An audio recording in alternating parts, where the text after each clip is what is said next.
Merry Christmas, guys! Merry Christmas, Canadian wine lovers, Carl's Wine Club members, everyone across the country. It's December 25th.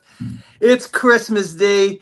Welcome for the last day of our Pan Canadian Advent calendar. This is the last reveal.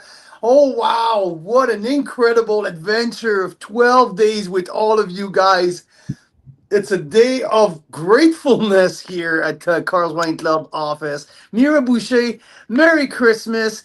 Welcome, Merry Christmas. welcome. How are you doing? Doing well, yeah, relaxed. We had a long, lazy breakfast brunch. I hope most of you have done the same. That's what I feel like Christmas morning is all about sometimes.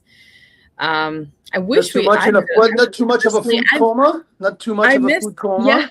I miss going to church, but there's not much of that in the Okanagan for what we do. There is an Orthodox church around here that is on a different calendar. So they celebrate Christmas January. So there you go. Not for me. Exactly, right? Well, we'll catch them when they're ready for us. Yeah, but yeah, it's been good. Awesome, awesome. Listen, today, we had 12 days of reveals across the country. We touched on, I would say, at least 7 or 8 different sub-region from Canada. I did not focus as much as touching every sub-region. We really focus on in this Advent calendar this year compared to last year. Last year was very focused on every sub-region. This year, we focus on rarity of the wine. We focus on stories behind the wine. Obviously, but going back and forth between Ontario and the Okanagan and also the Similkameen. But I mean, we didn't go to Nova Scotia. We didn't bring Benjamin Bridge. We had a feature a couple weeks ago, well, like a month ago with them. So we tried to play it out with wineries that we have not featured in the past, or we definitely did not feature this year. As much as we could, and yeah, different grape varietals. So the only grape varietals that we have touched twice, it's the Cabernet Sauvignon. With yesterday a Passimento and the Rennie Obsidian, and our 2015 Iconoclast from Fairview on date number 7, I believe. So that was that. But other than that, we had the Cap Franc, we had the Merlot, we had uh, Riesling, Malbec. Malbec, absolutely. We got Riesling and Chardonnay and the white blend. We tried to touch like some very different deliveries from different subregion and different grape varietals. So yeah, what an interesting, and like Daryl mentioned yesterday, that he is hoping today to get at least a little candy in the sense that his favorite grape varietal is Pinot Noir.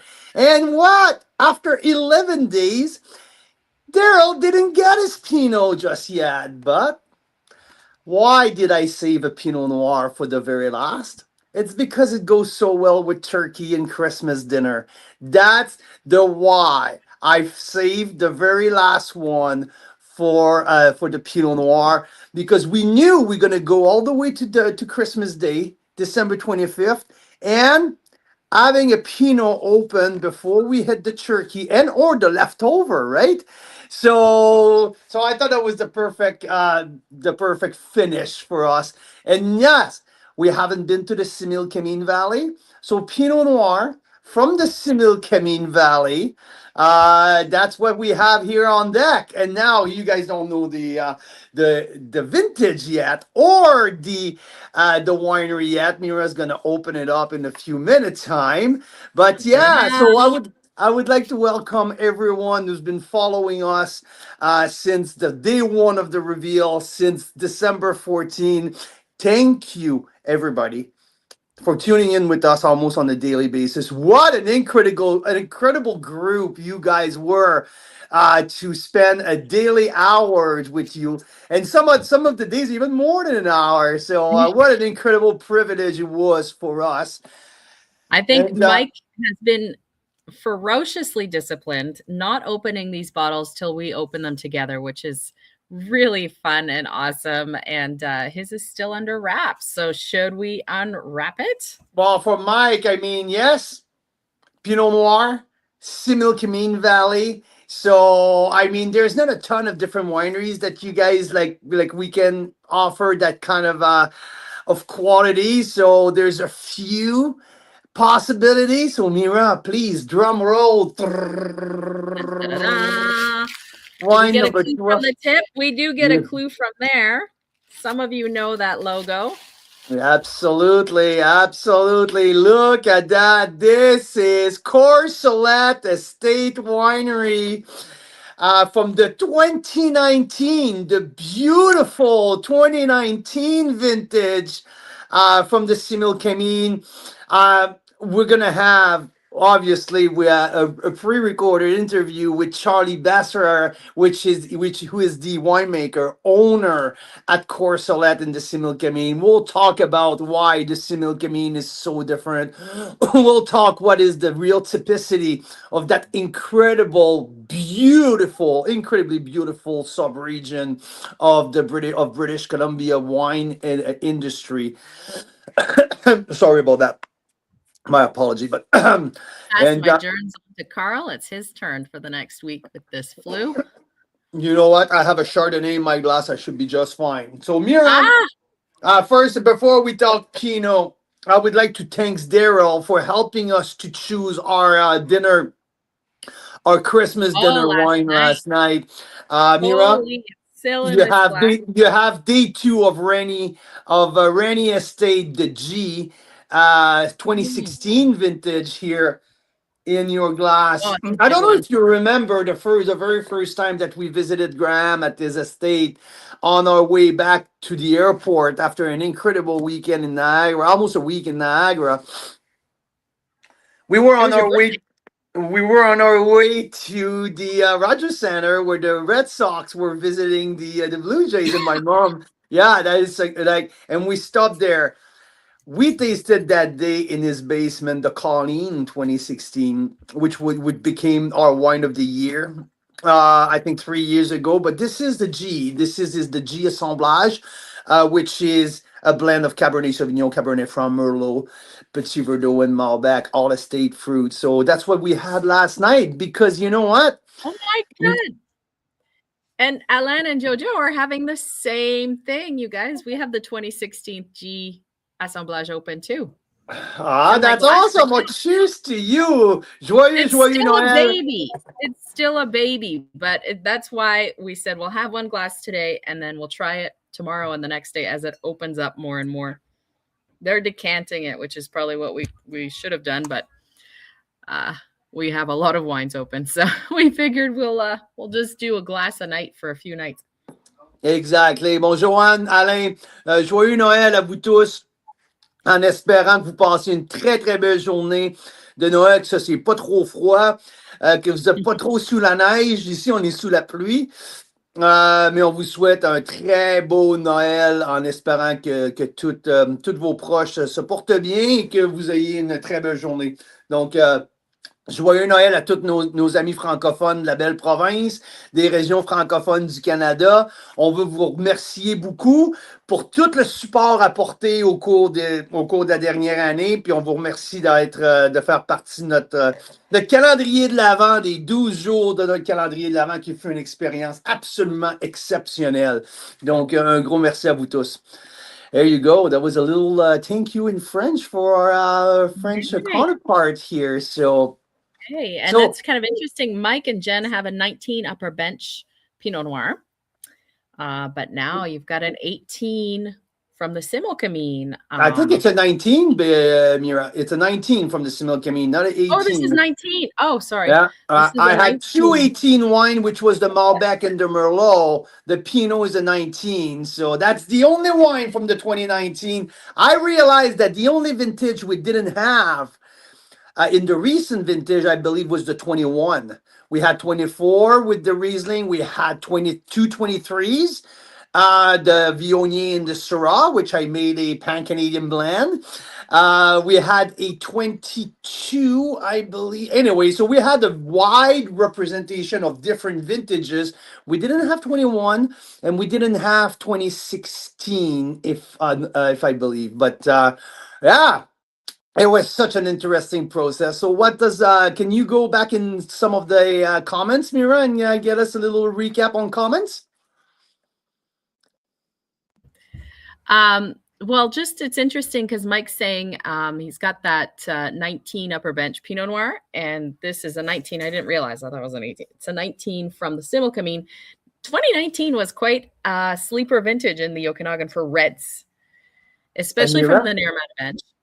We're going to explore that in a lot more detail with Richard De Silva on January 15th for those of you joining us for that. And he has found in his cellar 6 verticals of 2019 Cab Sauv, Cab Franc, and Cab and Merlot. So we'll get to compare those as well, at least through Richard tasting them. And then we have 5 more that we can ship out to anybody else that would like them. I know, Mike, you were interested in that. So, hey, Mira, that 2019 upper bench, I believe that I rated it 95 points, and it was part of my top 10 wine of the year, the first year, I believe. The first or second year, it was part of my top 10, and I believe that was the upper bench Pinot. Oh, okay. Interesting. I can look that up while we're watching the interview and we'll find out. Jenny, it's January 15th. We're going to be meeting with Richard De Silva. We're going to do a Tasting Thursday crew. And Richard is going to be on Zoom with us. We did it a few weeks ago. Well, Jenny was part of it with Keith Tyers. Yeah, you were part of it with Keith Tyers. So January 15th is our next one with Richard De Silva. And he's put together 3 rare wines for us to taste if you want to taste along. You don't have to, but you can get those to taste along. And there's also 5 verticals of 2019. These are not verticals, Mira. These are not verticals. These are horizontal of a Merlot, a Cab Franc, and a Cab Sauv from the 2019. I know that can be confusing, these darn wine terminology with up and down and left and right, horizontal, vertical, or what? My dad is like, one leaves you vertical, one leaves you horizontal. What? I love it. Yeah, wish it could be on consignment. Oh, yeah, already ordered yours. Yeah, they haven't shipped yet because there's quite a fiasco with 5 trucks that blocked the highway out of the Okanagan. Long story, but it just reopened. Wasn't open for a few days, so nothing shipped out. And we're also watching weather out to Calgary and all the respective places. Hey, Mira, just a quick little recap. So for the 3 bottle, the 3-pack, the pre-selected 3-pack is a 2023 Chenin Blanc. It's a 2022 Cabernet Franc, which has not been released yet. It's not on the market. And the 2023 Pinot Noir, which is not released either. These are 2 pre-releases. So that's the 3-pack that we're going to talk about. I was talking with Richard, and we had a conversation about 2019 vintage, how incredible the wine is aging, and I say, hey, how about we talk about it during the Zoom? I'm sure some of our people have 2019s, or they would love to hear about it. So I got 6 bottles of, so if anyone would like to taste along, if not, you can listen to the conversation and order after. A little bit like we did with Keith Tyers. We got a few extra wines. We're going to extend our conversation others than the 3-pack, the 3-pack that we've pre-selected. Yeah. And I think the 2019 Upper Bench Pinot Noir is not the one that was in it's probably 2020. It's the 2020, You gave that one 90 points. You said it was great. I have the tasting notes here. It's in the archive. Mike, I can send you the link. But it's probably the 2020. It's probably the 2020. I know there's one of the Pinot from Upper Bench in my top 10 in the early years, but it's probably the 2020, but it is Christmas. Hey? So if you open it, Mike, what'll be interesting is on release, it was 90 points, but what we're finding with the 2019s is they're aging way better than we expected, right? So Sleeper Vintage 2019. So it'll be interesting if you do open it to see what that's like. Absolutely. Christmas Day, beautiful day for Pinot Noir because the pairing is absolutely incredible. Perfect with turkey and whatever else it's on your table on this special, special day. Hopefully, everyone got. Santa was pretty generous last night and this morning, and you guys had some great gift. I have a gift here. I have a glass of Chardonnay from Stratus. So this is Santa was very kind to me as well. And And we yeah, did no, a something ton. kind of fun this year. Everybody gets a yes day under the tree this year. If you guys value that kind of thing, spending time together, yes days are pretty fun. It just means you get a day where the answer to everything is yes. We put a budgetary constraint around that, and also A no time. leaving the continent kind of things. But but yeah, that's kind of fun thing at our house That's this year. funny because So just for people yeah, to put them in perspective of my middle boy when he got his ESD and he heard about the dollar constraint and the time constraint, he's like, okay, how long is the flight to Las Vegas? That was his first question. Do we have time to get to Las yeah, we were Vegas like, it over has to here? be possible within that 24 hours, and there's a budgetary limit. See, but they all got these golden tickets from Santa with a yes day. So I thought that's kind of fun. All right, Carl Boucher, should we introduce the winemaker and owner and founder at Corselet's Estate Winery in the Similkameen Valley, who made this wine and who is ready to chat with us more about it and Christmas traditions at his house and all that kind of stuff? Charlie Basler. Please, let's go. And Bring it on. if you have the picture of us in the Similkameen, so people can see the beauty of a Similkameen. So It is. Yeah. Oh, yes. Miriam, nice to see you guys. Cheers afterwards. Charlie Besser from Corselet Estate Winery. Merry Christmas. It's Christmas Day. It's wine number 12. And finally, this is the last reveal of our pan Canadian Advent calendar. And we're saving that very special day for a special guest. And I'm happy to have my friend Charlie here. Charlie, Merry Christmas. Thank you for being here. Oh, it's such a pleasure. Merry Christmas to you and Merry Christmas to everyone. It's such a special day of the year. So thank you so much for letting me be a part of it. Hey, you know what? I mean, when you look at the whole calendar, you look at, and many people asking about food pairing, and I did the full food pairing with all 12 wines and all that. When you look at what we released the last 12 days, there was only one who I could save for Christmas. And because the turkey, our traditional Canadian turkey dinner goes so well with Pinot Noir. And that was in my mind the whole time. And here we are, Corselet 2019 vintage. Thank you for digging that out of the library, Charlie. And yeah, we have that with we're gonna have that with our turkey dinner tonight. Perfect pairing. Let's start, Charlie, to talk about the story of Corselet Estate Winery, based in the Similkameen Valley. For people who are listening to us back east or from all over the country, this is a parallel, or I don't know if parallel is the right term, but not the Okanagan. It's a different terroir, different location. So how about we elaborate a little bit about the story and why you've decided to locate your winery in the Similkameen? You bet, Carl. So yeah, the Similkameen Valley geographically is just south of Penticton. So we're over the mountain from Oliver, which is wine capital Canada, or wine capital BC. We are a very unique AVA, really blessed with a very exciting layout of geological unique slope sides and very dramatic weather. Tall mountains surround the valley here, so we get a lot of drama, if you will. I often use the word drama to describe the Similkameen Valley. We got really steep, stony sites, and so we worked really hard over the last 15 years developing certainly what I feel are some of Canada's most interesting vineyards.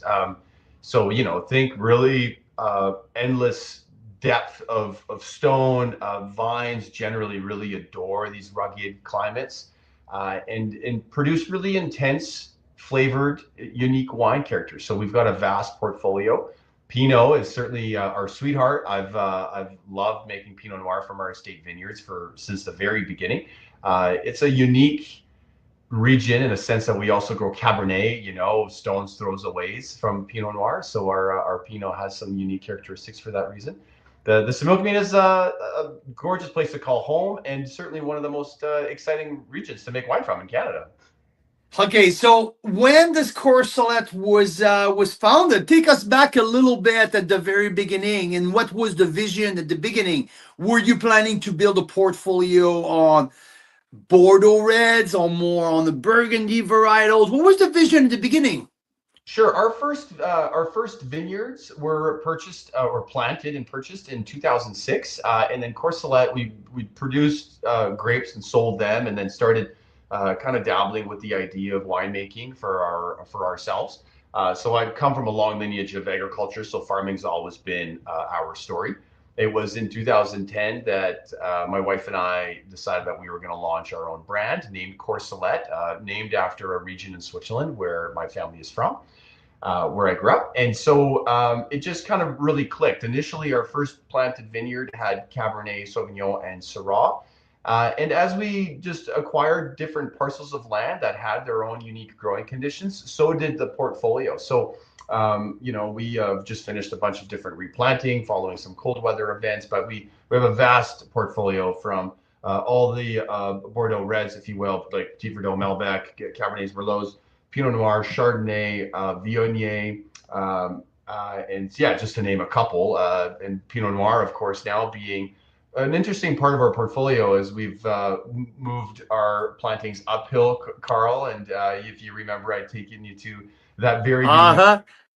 So there's lots of different single vineyard stuff we're doing with Pinot Noir. We really love playing with clones and rootstocks. Pinot Noir is probably the varietal in our portfolio that is the most exciting to really entertain different clonal characteristics in some of the unique wines we make from it. So. But now you just get my attention, and we're going completely off script right there because you're talking about clone. I'm fascinating with Clone 115 and 777 Palmar. So what would you say? So you see you're dabbling a little bit with different clone for different sites. What's your experience tells you? What's the Similkameen? Which one likes the rocky? Which one likes the little different soil composition? Can you explain a little bit more? Yeah, so from vine behaviors, I think it's not as evident in like the physical nature of the vines. We'll find that different clones will go through bloom at different times and then be subject to different weather events at those particular times. So there's no two vintages are ever really the same, but there are some wine characteristics that are very consistent from different clones. So, for example, this 2019 that you've got. Is a blend of 777, which is, stereotypically more red fruit forward. So it's got a little bit of that darker color extraction, more punchy with red fruit, cherry, just a little bit of a larger mouthfeel, a little bit more tannic extraction. And 115, which is always a little bit more of this old world classical. So if it was vinified on its own, would almost have a bit of a brownie tinge to it. The skins, extract a lighter tannin and is more earthy, mineral, mushroom, forest floor, that kind of old school Burgundy wine. So those are the two that featured in this one. We've since planted 828 and 667, which again have a different set of characteristics that we look forward to vinifying and showcasing. But for the time being, we're still very much leading into the 115 and 777. We do a reserve wine that is an isolated portion of 115 because we really wanted to try to play just internally. Honestly, it's a fun project. We do with 3-4 barrels of this a year, and just try to keep it unique to express this more kind of classical. Replicate a cru Similkameen or a cru Caramios. Just it's right? Fun. I mean, we like to dabble with Pinot because it's so unique. Yeah. That's awesome. That's awesome. We just got back from Burgundy for a scouting trip and Ooh. spent some time in Vosne-Romanée, Nuit Saint-Georges, and obviously I'm a Chardonnay guy, so I spent some time in Meursault. Looking for like we just rented a chateau for our members in the Beaune area. So Fun. we're getting ready with 15 couples from our club to hit the old world in June coming up. It's really exciting. So That that that sounds that Pinot Noir conversation is very timely for people who are listening to us today. Really exciting. Maybe we should bring a Courcelette Estate Reserve with us oh, to pour please. to some of the French vignerons out there. Oh, it'd be very exciting to share the wines for sure. Yeah. Hopefully it would really warm up to it because it's so unique. Our climate, I just want to touch back a little bit on this because it's what makes the Pinot really unique from the Similkameen is when we're making wine, it's important to remember that really what we're doing is farming and managing skins.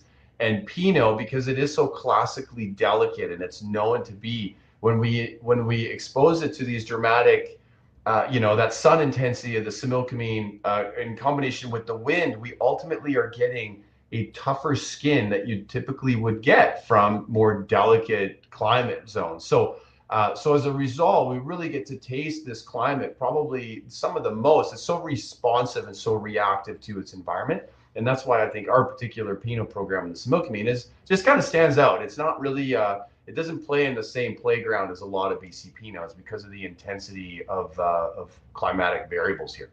Well, I mean, when I describe the Similkameen Valley to people who are not used to these you mentioned dramatic, and to me, I like what the Mira always classified the Similkameen like National Geographic esque. And there's no place in Canada is like with that incredible this incredible landscape and all that. Now, in terms of winemaking and in viticulture, there's two aspects to me that makes the Similkameen outside of the soil composition, which I'm not super familiar with, and outside of like obviously it's so rocky out there. It's the wind, and second, the diurnal shift. The difference between the hot sun of the day and the cold night, which preserve the acid and the structure of the wine, and the wind beats up the grapes, toughen up the skins and thicker the skin, bringing a little bit more rusticity into the flavor profile. Am I out for lunch here with my No, description? Is no, it a little bit? no, that's totally it. And I'll also add because there's often like a little bit of like a negative, like people think, oh, wind, like that sounds annoying. But the reality is Pinot is also known as the heartbreak grape because of these delicate skins are often susceptible to rot. We just don't have that here. So, we've been farming organically for 8, 9 years. And this wind, although it be a nuisance in terms of having your hair done, really exposes our vines to a very disease-free environment. So, for the small amount of rain that we do get is often embodied with a bunch of wind or wind will follow. And so we just get these dry, warm, happy clusters throughout the year with no disease pressures. We've never had an issue with anything that's referred to as botrytis, which is why it's called heartbreak grape. And so, we get really clean fruit and, everything's hand tended, hand picked, carefully transported to the cellar deck. And so the particular Pinot blocks are 500-600 yards away from the cellar. So transport's nothing. And we've just produced, some really nice Pinot, like I don't want to make it sound easy, but we've got we're very blessed to grow Pinot in this climate. It just seems to always line up pretty well. It's the Similkameen because I think it's Curamios. It's the organic capital of Canada or something like It that. is. Yeah, there is more planted acres in the Similkameen Valley that are so ground crops, orchard crops, all of it. So, more certified acres in the Similkameen Valley than anywhere else in Canada. It is the organic capital of Canada. And the fact that the wind is just so dominant and consistent, that's what makes the organic farming not a walk in the park, but much easier or more possible Yeah, than it is in other region of the country. it all ties into that diurnal temperature shift that you referred to earlier. When we get these intense heats and that solar radiation is moving all the air upward and it's holding cold air at higher elevation, when the solar radiation is reduced, when the sun sets, we get the cold air replaces that, because it's heavy. So cold air is heavy, and so it falls back into the valley. So we get this every 12 hours, we get a very significant air exchange in the valley. So the entire air supply is replaced twice a day. And so that's a tremendous amount of air to move. It's a tremendous amount of volume. And so, it's just like, yeah, it's fresh, it's dry. It makes grape growing a treat for sure, as well as all other tree fruits and ground crops that are produced here. I would like to talk about the 2019 vintage in particular because that's what we have here. So we have a 6-year-old Pinot Noir. I believe that 2019, to my recollection, especially in the Okanagan, it's known as a colder vintage. It's not known of a vintage for structure. It's known for a vintage with a lower alcohol. It was not that typical big, bold Okanagan.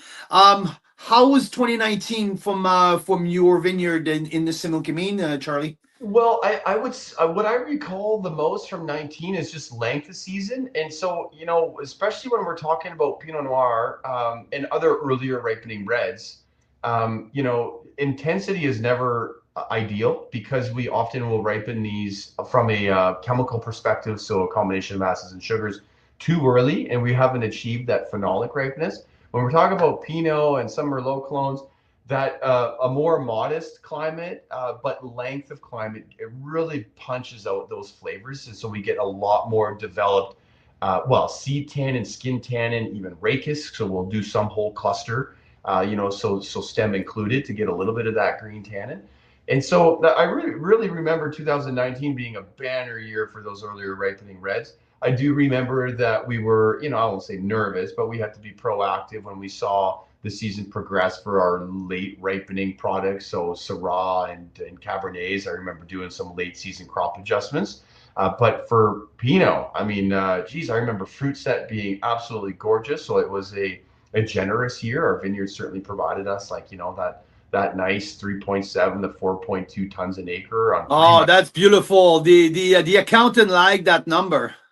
And so does the wine, Carl, because there is such thing as being cropped too low, especially when you are talking about Pinot Noir, because we push alcohols. So, and it really kind of fractures those delicate characteristics to the wine. So, 2019, again, I knock on wood that, but that was not a forest fire year for us. And so that's often a big challenge when it comes to Pinot Noir. It really takes that in, if you will. It was a banner year. I would take 2019s like all the time. If we knew they were coming, that would be a vintage to replicate, for sure.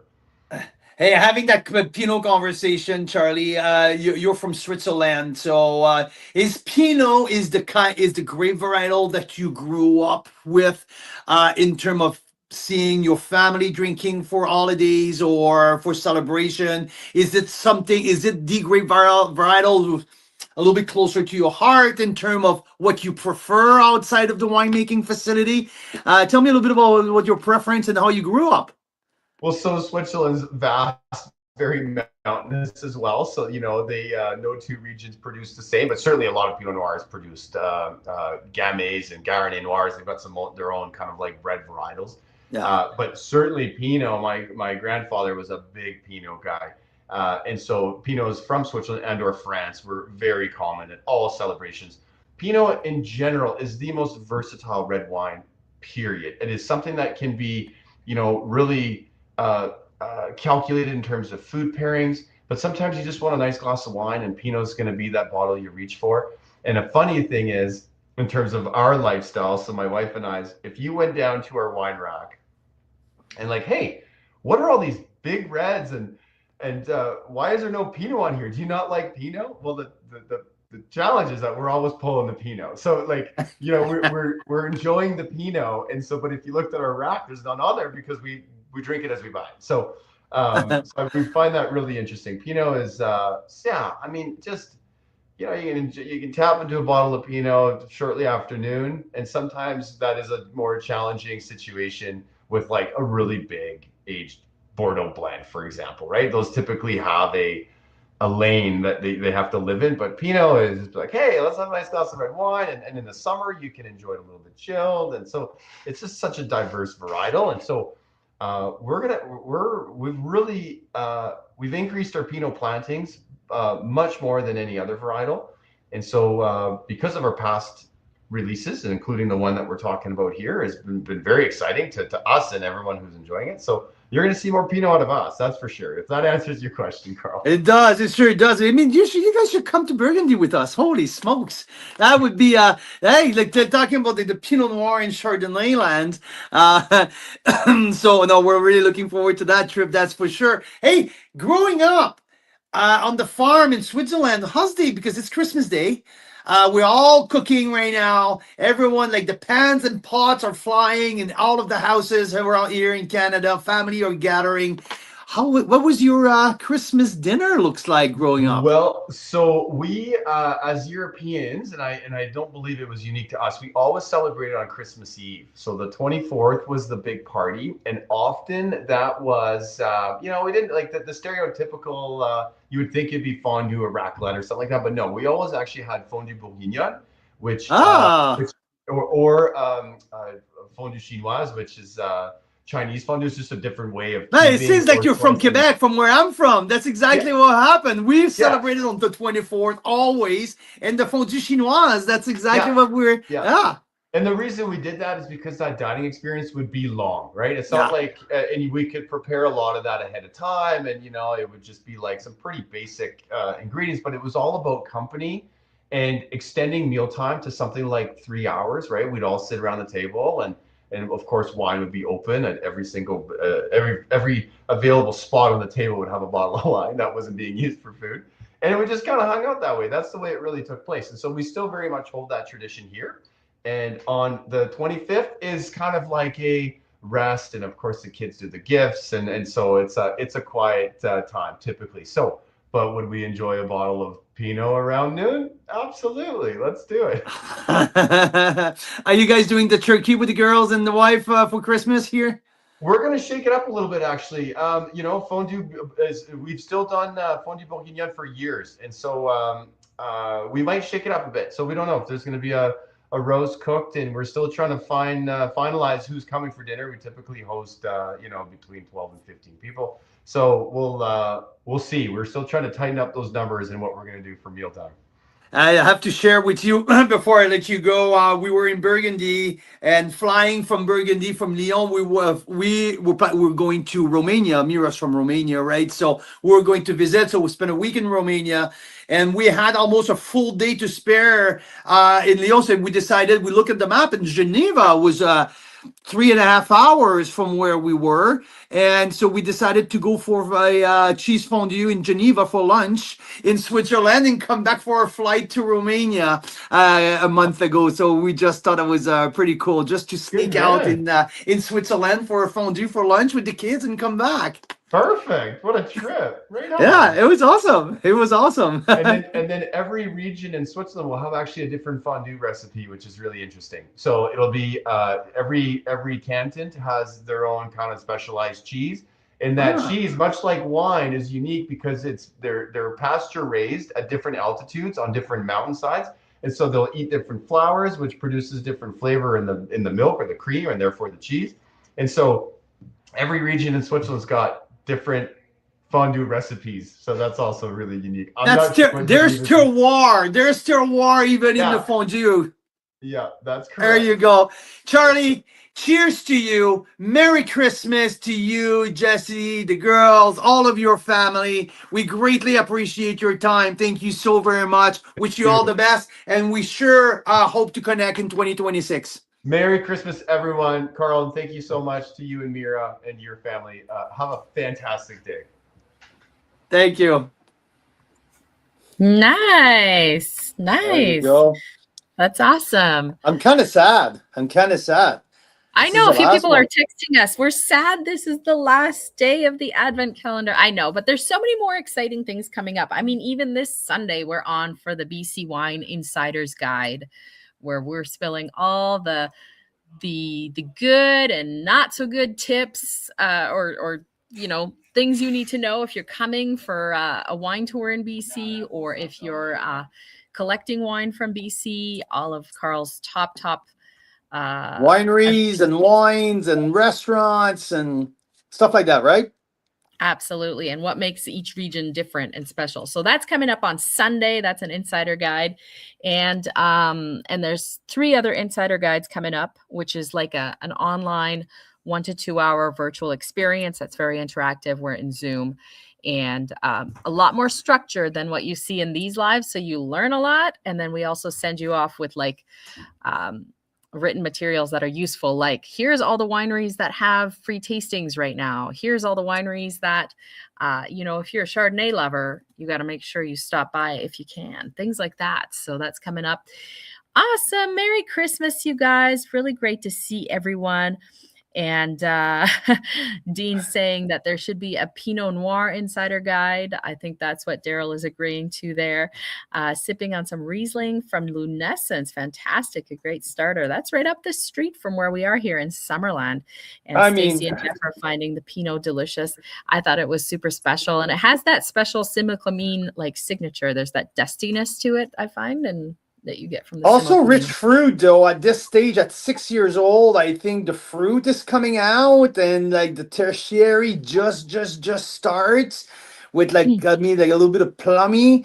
Really interesting. I know that the wine line didn't rate that wine great when it came out. Like I think it's in 2021.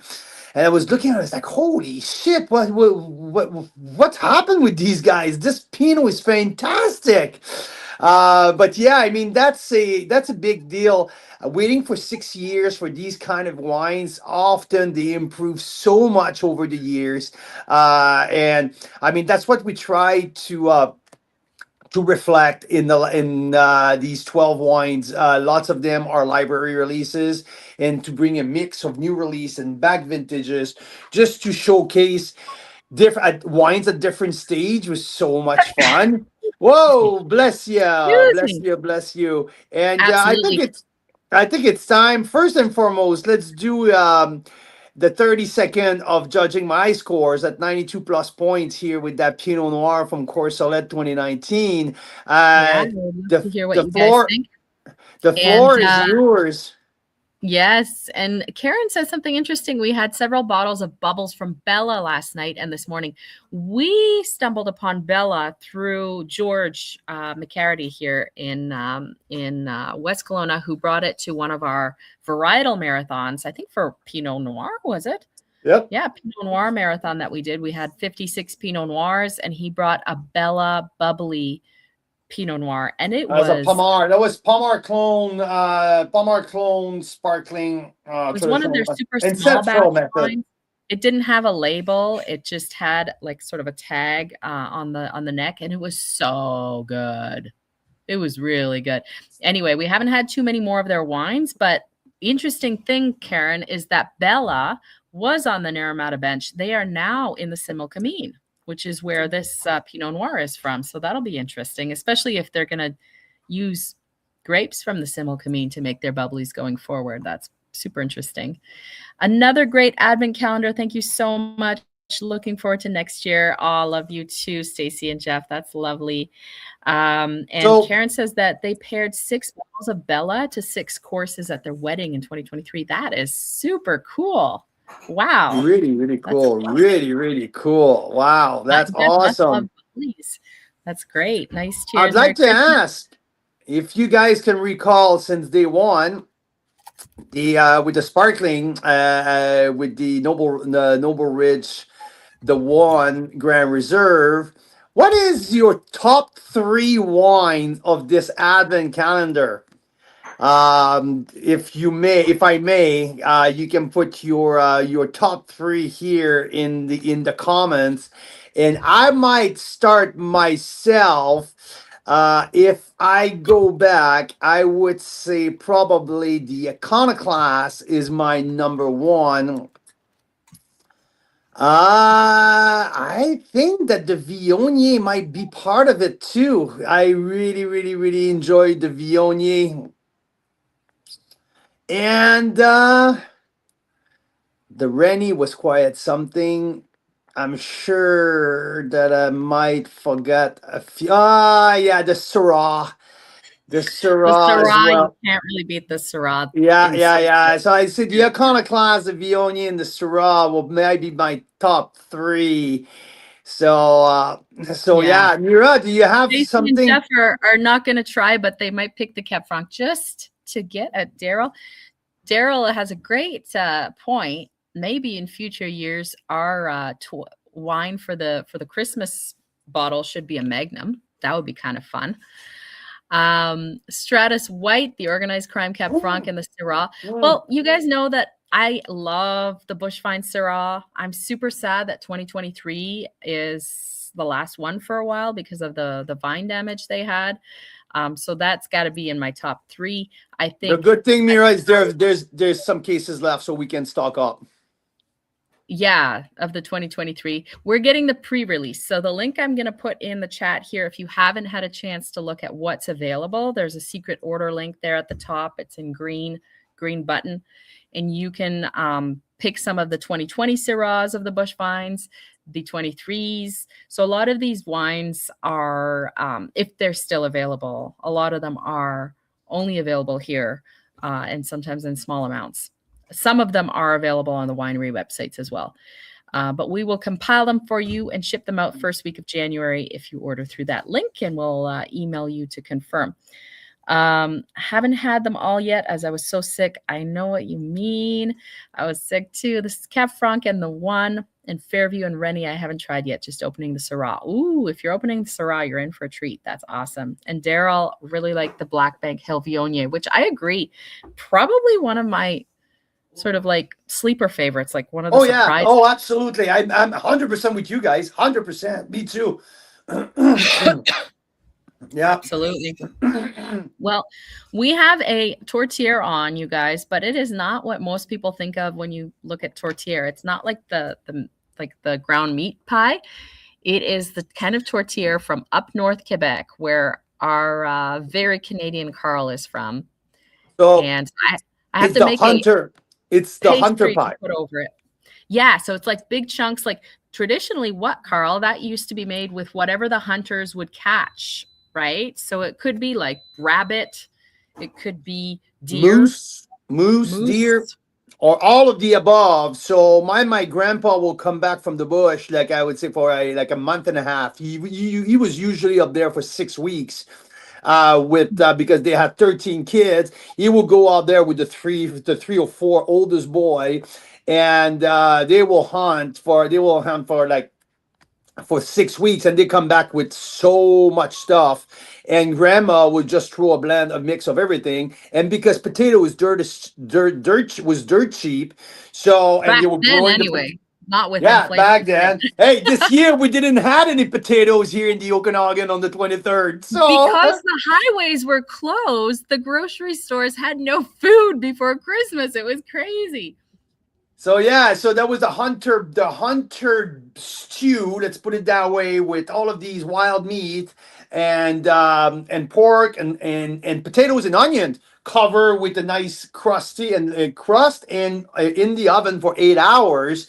So that was and I mean, more traditionally, my mom and my aunt will probably like would not so big into the wild meat, but there was pork and beef, and that's how we do it here. And our kids are always very excited for that to make a tortilla. So yeah, it's in the oven. We're gonna have that for dinner tonight with the other half of bottles of the Rainy Estate, and I think the G assemblage will probably be a big hit with that as well. And yeah, I mean, what an incredible 12 days. I'm so grateful. Thank you guys. Thank you to our winemakers for making times to join us Even if I said everyone there's going to be like a 15 minutes interview, no, it never had like no. I know that our daily meetup was like almost always over an hour, but we That's pretty fun, enjoyed that guys. time so much daily that we're already thinking maybe something the same in the summer or something like that. Camping edition, you know.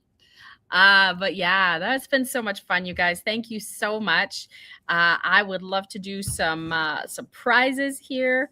So like we said, we have virtual and in-person experiences now on our website. You can book them. If you're a VIP Unlimited member, there's 25% off until December 31st. So you get like the super early bird rates. And so one of the things you can win right now with this door prize is one of our virtual experiences. So this is like a deep dive into Canadian wine, into BC wine, into Canadian Chardonnay. There's 4 of them up there right now, and it's a $49 value. And there's also the in-person ones, but you can win one of the virtual ones here, or you can win an Enovino or a surprise bottle of wine. So we'll pick the person right now, and then I'll email you to see which prize you'd like to pick. Dun, da, da, da. Oh, Stacy, that was so close. Dean, I think it's you. Dean, congratulations. There you go. That's awesome. Congratulations. I just saw him on here. Dean. Karen's on. So congrats, Dean. Gonna email you. Right. You know what? Both Deans that were hanging out with us these last couple of weeks won. Dean Leifso and Dean Corda. So congrats, Deans. Congrats. A lot of you guys won, which is really awesome. And we'll keep going. So New Year's Eve, guys, we're going to reveal our top 10 wines of the year like we have the last couple of years live. Prizes that night too. Maybe we can do some more new, interesting prizes. Yeah, congrats, Dean. That's awesome. So yeah, we're back on New Year's Eve and this Sunday on the 28th for those of you that are coming to the BC wine deep dive experience. That's going to be fun. I'm looking forward to it. I'm looking forward to the tortilla tonight. I'm looking forward. We have 3 bubblies also sitting aside from from 3 different regions of Canada. I'm thinking of doing a little something about that. So I'm excited to crack open in the next few days 3 bubblies one from Nova Scotia, one from Niagara, and one from the Okanagan. So I'm that's something who's bubbly. We'll have to report back. We'll have to report back and see how something's bubbling. Something's bubbling inside of me. Yes, absolutely. And I think we'll post it on YouTube because we would love to post more of these kind of insider experiences we get to have on YouTube and share them more. So that will be a focus in the new year for sure. We'd love to have you guys follow us on YouTube if you're not yet. Please follow us, click the bell. Subscribe on YouTube. Yeah. Subscribe. We want to get to 1,000. We want to get to 1,000 as soon as possible. So we love you guys. You guys are the best. Merry Christmas to all of you Canadian wine lovers. To all of you who've been following us for so long and supporting us. Mira Boucher, incredible time here in the last 12 days. That was fantastic. So yeah, and I want to say a big thank you to you, Carl, because that is what you are world class at, is curating all these different wines. Like I would be so overwhelmed and I wouldn't know where to start, but Carl is truly a pro at that. And I think you put together an incredible mix of wines, and they're very, very awesome wines with really fantastic stories. So you did a great job, Carl. Thank you. Kate, I'll take that. Thank you. But thanks to you, because without you, I will not be able to reach out to all of our members and to all of our amazing people. So without your skills and your incredible efficiency and professionalism, like to lead us in front of the right people and like all of our beautiful members. So thank you, Mira Boucher.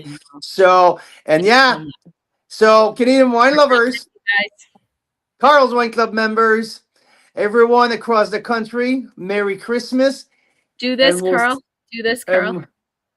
There you go. There you go. Cheers, guys. We'll see you next time. Bye.